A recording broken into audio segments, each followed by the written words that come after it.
Today we're going to be learning Shulchan Aruch Siman Pei Vav, Sif, Gimel, and Dalad, and the topic is going to be ova. I'll explain a little bit later what ova are. Shulchan Aruch says like this: Beitzas neveilah treifa, the egg of a neveilah of a treifa, meaning the chicken was a neveilah treifa. Afilu nigmara shekiyetzu nikreres bashuk. This is an egg that came from an bird that was a neveilah treifa. Even if the egg is so complete that it's nikreres bashuk, meaning it has a full, complete hard shell on the outside. The egg, I should have explained, was found inside the chicken. Asura, that egg is asur. Afilu nisarv be'elef kulam asuras, and even if the egg is mixed in with 1,000 other eggs, the egg is asur. Again, we're going to explain all of these details later on. Let's just read the dinim. Avasavkim he beitzas neveilah, he beitzas shchuta. What happens if it was a possibility of it being a beitzas neveilah, but you don't know if it is or is not a beitzas neveilah? Then the din is muteres afilu b'lo taruvas. Then it's mutter, even of course in the case where it was mixed in, but even if it was not mixed in with anything else, it's mutter also. Avasavkim he beitzas treifa, a beitzas shchuta, then asura. But if the shayla was on a treifa, then it would be a suffix and it would be asur. We'll see later on that has to do with the isra on a suffix treifa is treifa. Beitzas treifa is more serious than that of a beitzas neveilah. The Rama says in Nishrata hatarnagolas from nitzas treifa. What happens if you shechted a chicken and you find out afterward, and now you find out it's a treifa? Then what din beitzim? What's the din of the bain that laid yesterday or the day before? Like the din of a milk that came from an animal that you shechted and found that it was treifa. So Ayin Lasim Pei Aleph, where it talks about that, what the din is for those things. Okay, Halacha Dalet. Hika tarnagolas al znava v'pil beitzasa. What happens if you hit a chicken on its tail and it caused the egg to come out prematurely? It popped out of the body. Before it was complete, then muteres the egg. That egg is muter. There's no isser of Ephraim Rachai, which really means it's basar menachai. If there's no isser of basar menachai over here, it assumes that it's not mu'ur begidin. What that? In order to understand these two halachas, it'll actually be easier for us to first look at the second halacha and then come back to the first halacha. In the second halacha, it said that if a person causes an egg to pop out of the chicken before the right time, then the chicken is mutter, the egg is mutter, assume it's not mu'ur begidin. Okay, we don't need to know exactly what mu'ur begidin means right now. We'll get to that a little bit later. For now, the point is just it's a certain stage of development. So as long as it's past that stage, then the egg is mutter. That tells us that an egg, we saw back in Siman Pei Aleph that eggs are mutter, are not considered Ephraim menachai or basar menachai. That heter doesn't only apply when the egg comes out of the chicken, but even when the egg is inside of the chicken, the egg is also excused or away from the isra of Ephraim menachai, assuming that the egg is reached some sort of form of development. Okay, they're not considered part of the chicken, even though they're inside still. They're not considered, and they're not Ephraim menachai and such things. Okay, now once we know that from the second halacha, that's why it's mutter, then we could look back to the first halacha and try to understand what's going on over there. The first halacha said that a chicken that was 100% formed is kiyotzu and nimkeres b'shuk. It was complete. It had a hard shell on it. That egg, if it's from a neveilah, that egg is asur. Now, why would that egg be asur if it's from a neveilah? Let's think for a second. An egg from a neveilah means is that the egg was found inside the chicken after the chicken died. Neveilah means it died without shechita.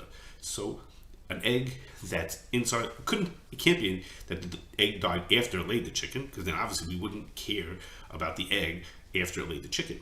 So it must be that the chicken died and the egg was still inside. And also, if the shell is on top of it, that means excuse me, that shell was put on before the chicken died. The egg wouldn't keep on forming afterwards. So what we have here is an egg that was fully formed to the point that it even had a shell on top of it while the chicken was alive, and now the chicken became a neveilah. So why would that egg be asur? That we just said from the second halacha Dalet, we just said that an egg reaches a certain point of development is mutter. There's no isser of Ephraim menachai. So why should there be an isser of neveilah? Who cares if the chicken became a neveilah? Why should that make a difference? The egg inside the Beitzas neveilah should be mutter. In fact, that's the din midaraisa. That is the truth. Midaraisa, if you find a fully formed egg inside of a chicken and the chicken had died, the egg is completely mutter. But it's asur midrabanan. The reason why it's asur midrabanan is because of Beitzas treifa. An egg that came from a bird that was a treifa, meaning the animal was sick to the point that it was a treifa. That egg that was laid, that egg could have laid an egg, that egg, or the egg could be inside of it. That would be really usher. In that case, since that egg is usher, it's too easy to confuse a Beitzas neveilah with Beitzas treifa. So Chazal asked Beitzas neveilah because it might be confused with a Beitzas treifa. Okay, so what would come out is that in basically in every case, a Beitzas treifa, the bay of an egg that was a treifa, is asum d'oraisa. Beitzas neveilah is asum d'rabbanan. There are cases, you look at the shak, in Taki Tshuva, in the shak, there are cases, the Pri Megadim, there are cases where it's possible for the opposite, for Beitzas treifa to be asum d'rabbanan and a Beitzas neveilah to be asum d'oraisa, but by and large that's the rule. And because of this rule, since Beitzas neveilah is asum d'rabbanan and Beitzas treifa is asum d'oraisa, that's why it said at the end of halacha, in halacha gimel, it said if you have a suffix whether an egg is a Beitzas neveilah or not, it's mutter. And the reason why it's mutter is because it's a suffix d'rabbanan. Since Beitzas neveilah is not asum d'rabbanan, so suffix d'rabbanan l'kula and the egg is mutter. What happens if you have Beitzas treifa? The other Shulchan Aruch said that the suffix of it, the Beitzas treifa, the egg is asur because it's a suffix d'oraisa, it's a suffix d'oraisa l'chumra. Now, we now to understand what means mur begidin. We saw that if it's mur begidin, then the egg is asur. It's considered part of the chicken and asur d'oraisa. So the Rashi says that the word mu'ura means mechuberes, attached. Okay, so to understand exactly what that means, we need to get into some of the scientific understanding of how chicken eggs develop, and with that, we'll be able to understand what this term ur begidin means. When a chicken develops, when an egg in a chicken develops, the eggs first are growing in what they call the chicken's ovaries, or we would call in halacha, we'd call this the eshkol. And that is, once a chicken is 4 to 6 months old, in its ovaries, it has who knows how many eggs are in there, and or hundreds probably of eggs, and they slowly start to develop. It takes about 10 days for an egg to develop fully, and as you could see in the picture here, there are eggs at many stages of development. They're all at all different levels of growth that they are. Once the egg is complete and the egg is all ready to come out of the ovaries, then it's the stage of ovulation.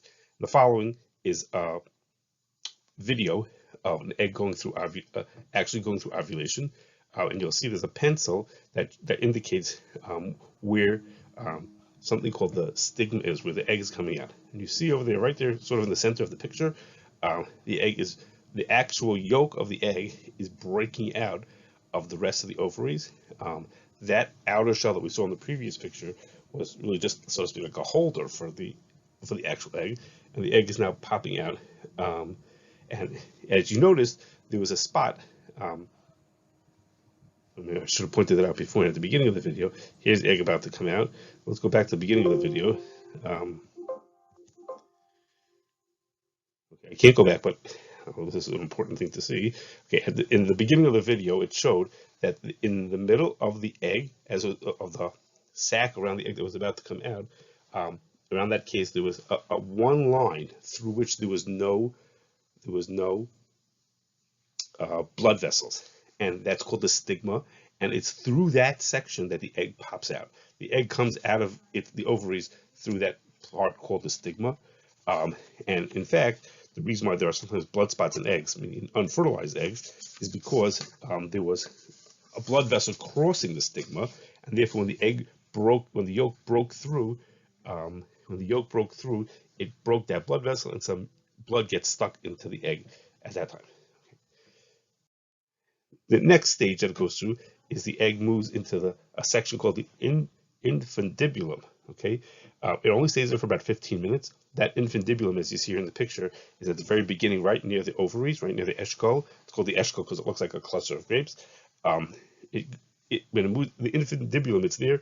That's the beginning of what's called the oviduct. That's this long, the whole passageway that you see here. That's the one place where the egg can become fertilized, if it will be. That's during that one little spot over there.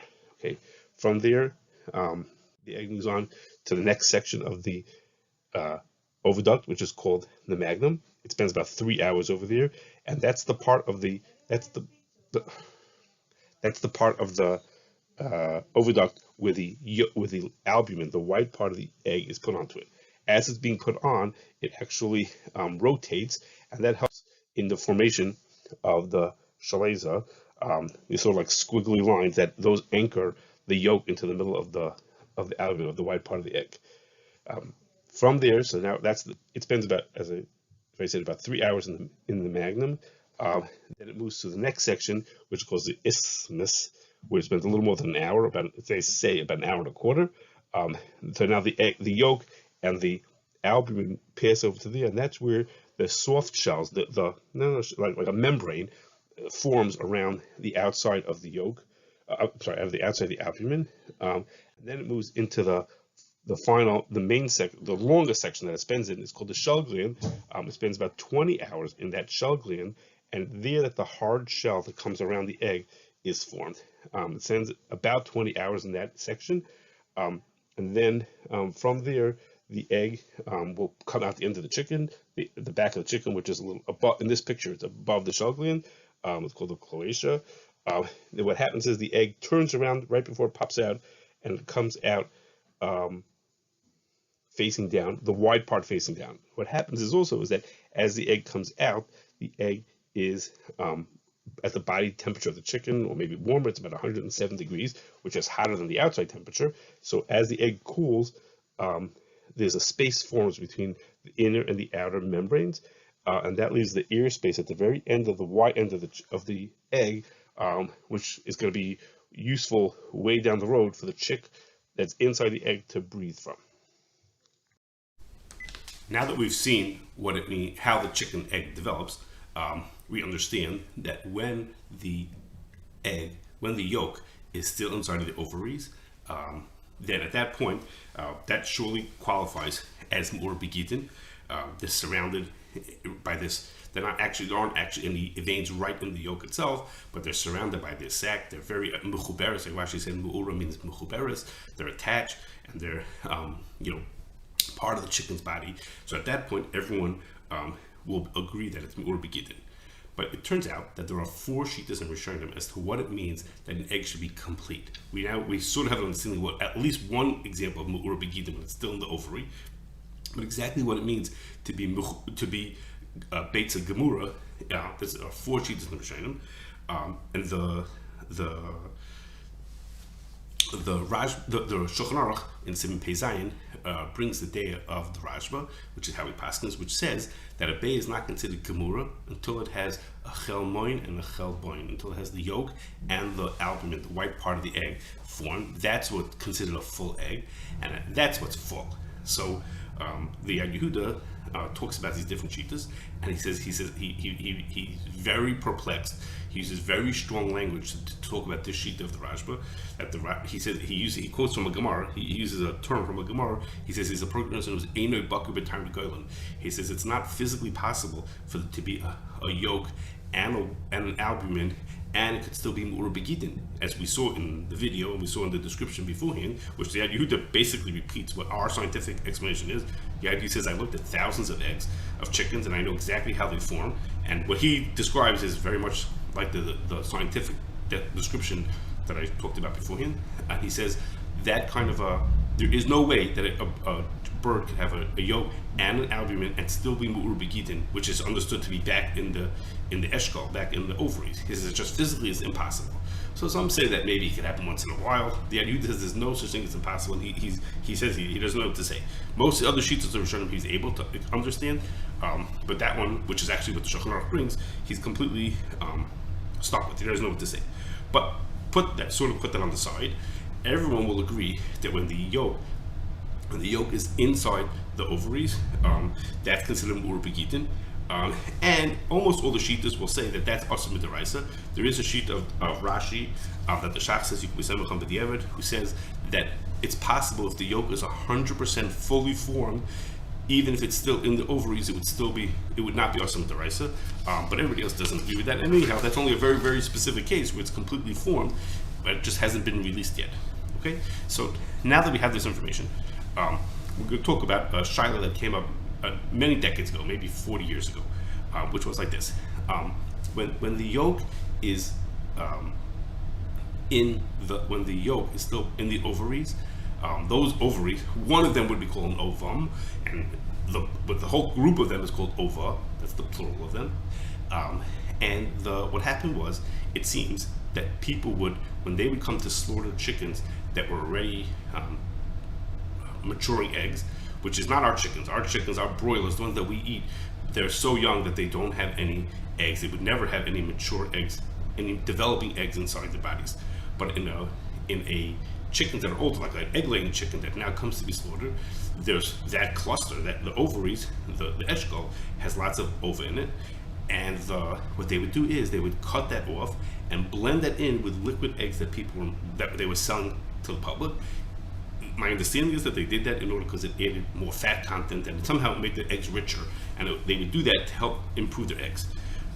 So before I go on to tell you what the issue was, you should know that right now the law is, the CFR says that you're allowed to use ova. Ova can be sold to the public, assuming they meet all safety requirements and they're taken care of healthy and safely, etc. But there are two things that the CFR says. One is it says that it needs to meet the labeling requirements of FSIS. The USDA has to meet the labeling requirements.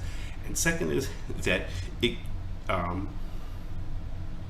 says it needs to meet those labeling requirements. Well, the USDA itself, FSIS, says they have two things that must be on the label.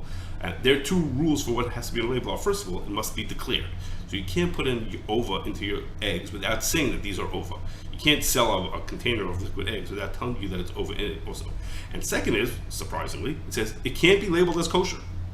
Okay, I don't know who put that in or how constitutional that is, but they said it cannot be labeled as kosher if it has it in there. So that's reasonably consistent with what we're saying, which is ova that come from a neveilah are not kosher, and we definitely would not want someone to put them into liquid eggs.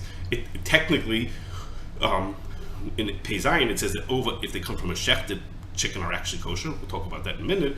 But from our perspective, we don't want people putting ova in. So that ruling of the USDA that they will not let someone put ova into something that's labeled as kosher is consistent with what we want. That's good. We're happy with that rule. Okay, but what happened these many decades ago was people were actually doing that. They were mixing it into liquid eggs. So the shaila was, is it mutter? What's the din b'diavad of that? Of course, you're not allowed to do that. The question is b'diavad, what would be the din of those eggs that way with that? So the first thing we'd look at is we'd open up the Shulchan Aruch, and the Shulchan Aruch says that if you have Beitzas neveilah, that's what these are. You have Beitzas neveilah. Beitzas neveilah, because even if it was even if it's a fully formed one, if it's nisarva be'elef, it's kula nasuris. No matter how little of that egg gets mixed in, the whole batch is asur. So what we would say is, if Beitzas neveilah has that din, which is to say a fully formed egg, that midaraisa it's really mutter. If it gets mixed into other eggs, then it asurs all of them. So we'd say kosher can ours, these ova, which are part of the ovaries, part of the eshkol, they're asur midaraisa. Those are mu'ur begidin, those are asur midaraisa. That's a piece of neveilah, or aver from neveilah. So if so, kosher can that they should not be batal. So we would say if somebody mixes an ova into the rest of the liquid eggs, then of course it should not be batal no matter how little there was. Okay, but the truth is, if we think about it, we're going to realize that was a mistake, and that's because the Shulchan Aruch said that afil nisar be'elef it's not batal, and the place are not so they're like confused. Why is it not batal? What would be the reason why afil be'elef it's not batal? So they say two main reasons. And the two main reasons, but neither of which are very strong or that they're confident about, is that either because it's a barrier or because it's davar shebeminyan. Okay, each one of those has a question on it. Barriers has a question on it because we paskin that something is not considered a barrier unless it has brius neshama. It has to be alive or come from something that was alive, and an egg does not. Egg only considered to have life if we look at it from the perspective of the chicken, in which case it's not a barrier, it's not whole. If we look at the barrier from itself, the egg by itself, it has no barriers neshama, so it's hard to see. The place can be asked, everybody asks that, how can we consider that to be a barrier?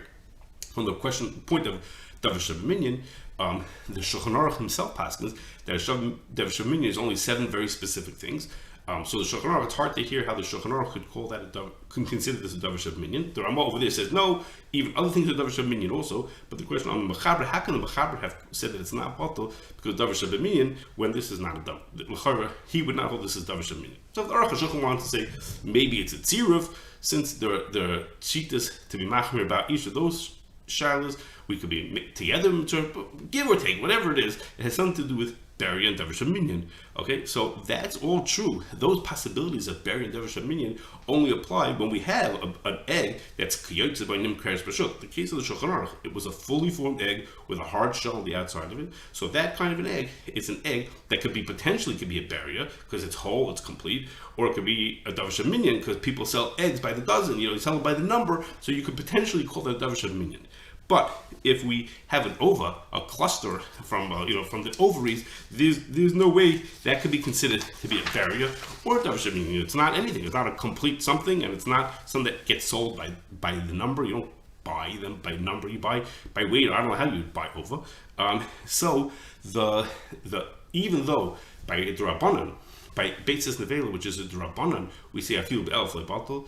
Here where it's a sort of a Beitzas neveilah, which is also with the Raisa because it was Ur Begidin. Here we would say that it can be batal. It will follow the regular rules of Bit B'Shishim.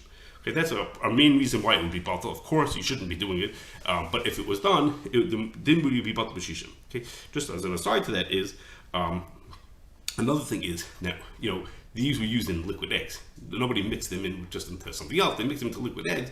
So there, once it was broken up, again, it couldn't be a barrier. Or davar sheminyan, because the rule is even for barriers, if they get broken up, they're not whole. Or davar sheminyan, if they're not whole, then they're batal afterwards. That's one thing. Another side point is, if we want to say that it should be usher, afil be'elef, it'll never be batal. The rule is that this has to do with its din in tzadiches. The din there is that when we have something that's not batal b'shishim, that has a higher requirement like batal 100 or not batal no matter what, the rules of min b'mina, min b'she'eni mina, don't depend on time. The rules of min b'mina depend on if they call the same thing. The Rama says this, and the Shach explains that it means in cases where we're having a bittul that's not b'shishim, then it depends whether they're called the same thing.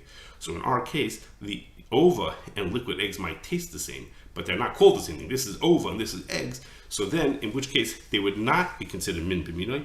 And davar sheminyan is only not batal when it's min b'minoi. This, if we want to call this a davar sheminyan, this would be considered min b'she'ein minoi. Okay? And the opposite of that is also, the opposite of that is that assuming that this is batal, the rules would be that this is batal b'shishim. It's worth pointing out that I had said that the ova are asma deraisa, which is true. The ova and the ovaries are asma deraisa, but when we mix the ova into the regular liquid eggs, now it's only a shayla of a drabanan. And the reason is because once we've established that it's going to be batal b'shishim, once we're following the rules of batal b'shishim, then the din is midaraisa, min b'mina is batal b'roiv. So over here we have, for this rule of min b'mina, when we're trying to see if they have this, if the batal b'shishim, we'd follow the taste of it. So the ova and the liquid eggs have the same taste. Egg yolks and ova yolks are the same thing. So they would be considered min b'mina. Min b'mina midaraisa is batal b'roiv. So the only shayla is that midrabanan and min b'mina need shishim also. So if we had ova mixed into liquid eggs, so once we decide that it needs only bit of b'shishim, we should realize that now we only have a shayla of drabanan, because midaraisa they would be batal b'roiv. So if we have a question of how much fell in, was it enough to be batal b'shishim or not? We have a classic case of what says in Sadiches, midaraisa min b'mina is batal b'roiv. The only shayla is a shayla of drabanan. Maybe it's b'shishim. Then we could be makel and say that it's misafik. We would say is that mistama the was shishim and it would be mutter. Okay, now back to what we wanted to talk about. One more case to talk about is a shayla that came up, a year or so ago. Rabbi Yechiel Teichman from the COR asked us a question. He noticed that on one of our certificates it said that a certain kind of fish roe means the eggs that come out of a fish. Fish, back up for a second, fish, when they produce eggs, they produce hundreds of eggs at the same time, in like kind of a cluster. And when the fish are killed, they take those eggs out of them, and that's called fish roe. So he asked us he saw on the certificate, one of the certificates we gave out said labeled fish roe as parav, and one labeled them as fish. So he wanted to understand why we were like sort of a contradiction. One said fish and one said parav, and we told him it was a mistake. They should have both said fish on them. It was just a mistake on our part. But he says, I thought that maybe when you wrote parav, you really held that it is parav. So we said, why would it be parav? It's fish. Which is to say fish, when we say something is fish, that means you can't eat it with meat. So why would you think that? So he pointed us to halachas ketanas, an Achron who was born 400 years ago, almost to today. Anyhow, the halachas ketanas says that in his place, people would eat fish roe with meat. And he says, the reason why for that is because either they consider the roe not to be fish at all, or even if it's considered fish, which we would have guessed that it is, then they're considered to be bein gemuras, and bein gemuras are not part of the fish. So they're not eating fish with meat. They're eating eggs with meat. You're allowed to eat eggs with meat. This is not fish with meat. So Rabbi Tachman was saying, maybe that's what we thought. That's why we called it parav. Well, of course, that was a mistake. We didn't. We meant to call it fish. But that was, brought us to our attention. So, and when I first see that, halachas ketanas, who says that they're considered gemuras, that they're bein gemuras and therefore they're not considered meat, seems to be not like our din. Our din in halachah daled we said was that if the egg was mu'ur begidin, and it was a chicken egg was mu'ur begidin, then you're not allowed to eat it. It's considered avim l'chai, basar min hachai if you do that. So in this case over here with the roe, the eggs are mu'ur begidin. That's what they are. Their eggs are. They're taken out. The animal. The eggs don't get laid. You don't catch them in the sea floating around. You kill the fish, and when you kill the fish, you open it up and take it out from its ovaries. So why is he saying that it's considered the bein gemuras? These are bein gemuras which are mu'ur begidin, which we saw in halachah daled that those are bein gemuras which are mu'ur begidin are rasa, or considered part of the fish. Okay, so it turns out that that's not what he's talking about. The halachas ketanas is not pointing at Arden. He's pointing at halacha in the Siman Pei Zayin halacha Hey, where there it says is that if you have a complete chicken egg, and you can eat that egg together with milk, even if it was mu'ur begidin. Even though the egg was mu'ur begidin, you're allowed to eat it with, it's not considered fleishigs, and you're allowed to eat it with milk. So he's saying, just like over there in Siman Pei Zayin, it says that bein gemuras, even if they're mu'ur begidin, are allowed to be eaten with milk. So too, his fish roe that's mu'ur begidin is also allowed to be eaten with, in his case, with meat, because fish and meat, it's not a problem. Okay, well, that I haven't really solved the problem. It's true, that's what he's pointing at, the Siman Pei Zayin, but has that solved the problem? So there's a steer now. Is mu'ur begidin mutter, is it considered part of the animal? It's not considered.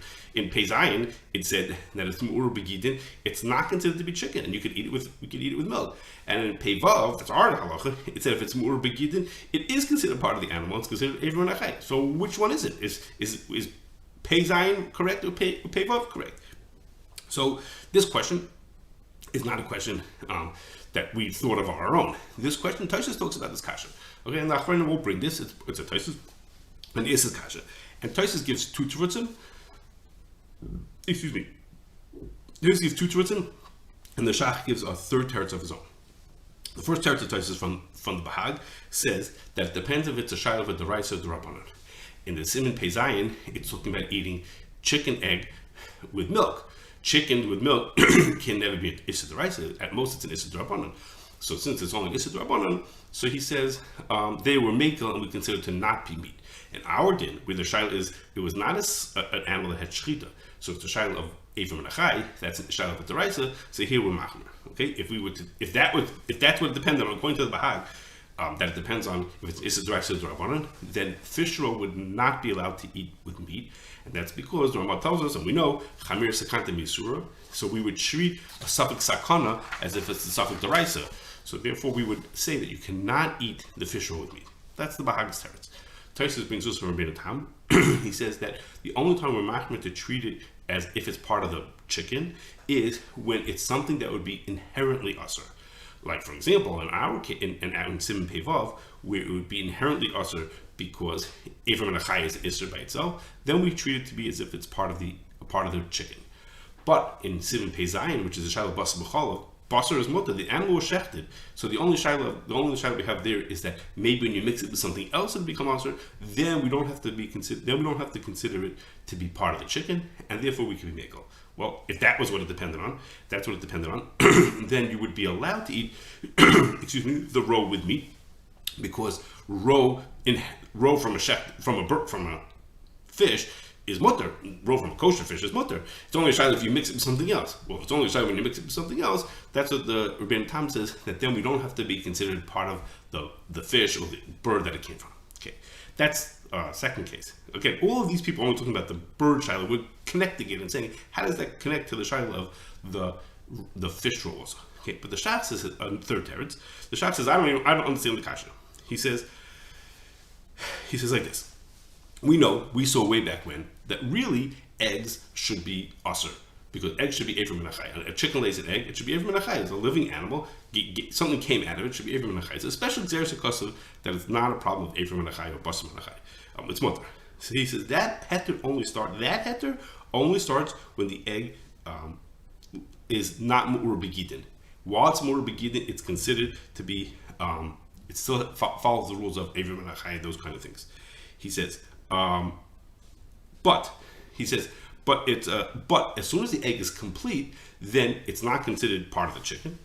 It's not considered part of the chicken, even if it's not considered part of the chicken in the dinner with basar b'chalav. That's a different set of rules. And as soon as it's not complete, as soon as it's complete, it's not part of the chicken anymore, and therefore it's not issa basar b'chalav. Okay, well, Indian ever menachai, it could still be ever menachai. Ever menachai usually means when it's actually separated from the animal. It's complete. It could be separated. So it is ever menachai until it's not mu'ur begidin, then it passes to the point that it's not, the heter of the Torah applies also. But as far as being basar, it's not considered basar. As soon as it's nigmar, it's not considered basar. According to this, you could eat the fish roe with the meat, even if they're mu'ur begidin, because they're not considered fish. Just like if the gemuras are not mu'ur begidin, they're not considered chicken, and you'd be allowed to eat them. Okay, so at this point, it would turn out that of the three answers that we have to this sort of the stira between these two dinim, is according to two of them, you'd be allowed to eat the fish roe with meat, and according to one of them, you would not be allowed to. Okay, but the truth is, it could be that this whole way I'm explaining it is, depending on these three answers, that whole thing is in itself is a mistake, and that's because we've been talking about whether an egg, which is mu'ur begidin, is mutter and asur, depending on different kinds of things. But all of that presupposes that the egg is a beitzah that's completed. Okay, that's a beitzah that's completed. Well, and we know, as mentioned before, there are 4 shittas in Rishonim what it takes to make a chicken egg to be considered a completed chicken egg. There are 4 different shittas, and we paskin that has to have a yellow and a white, like the Rashba says, a yellow and a white, that makes it a be'er gemura. It doesn't have to have an outer shell. Fine, that's good for a chicken egg. What makes it to be a be'er gemura for a fish egg? Okay, we don't have any direction for that. It has to be yellow and a white. Fish eggs don't form the same way that chicken eggs do. So what's the point that it's going to be considered a be'er gemura? How do we know? Forget about whether mu'ur begidin is a second condition. It has to be not mu'ur begidin. But we can't get any place unless it's a be'er gemura. If it's a be'er that's not gemura, it's not. It's for sure asur d'oraisa. So what is the rule? What's the criterion to make something be considered be'er gemura? How do we know whether these fish roe are be'er gemura or not be'er gemura? That we should start applying the rules of whether it's allowed to eat it with meat or not. For that matter, when you harvest fish roe, are all the roe at the same stage of development, or are some of them pretty developed and some of them are less developed? Maybe when you kill the fish on Tuesday, maybe some of them weren't going to be developed until Wednesday. So how could you eat this whole clump of roe with meat? Maybe some of them are gemuras and some of them are not gemuras. I mean, the whole thing is very ambiguous. How do we know? We have many opinions. We have lots of information about what it takes to make a chicken egg to be gemuras that should not be part of the chicken. But Chayra was sort of hanging here, because how do we know that these eggs in the fish roe are considered be'er gemuras that we should even start to talk about? That maybe she mutter. So it sort of leaves us hanging as to whether what this halachas gadol says should be correct, and how you should apply it. Like, what would be the way to know that these are be'er gemuras? So this needs some more thought.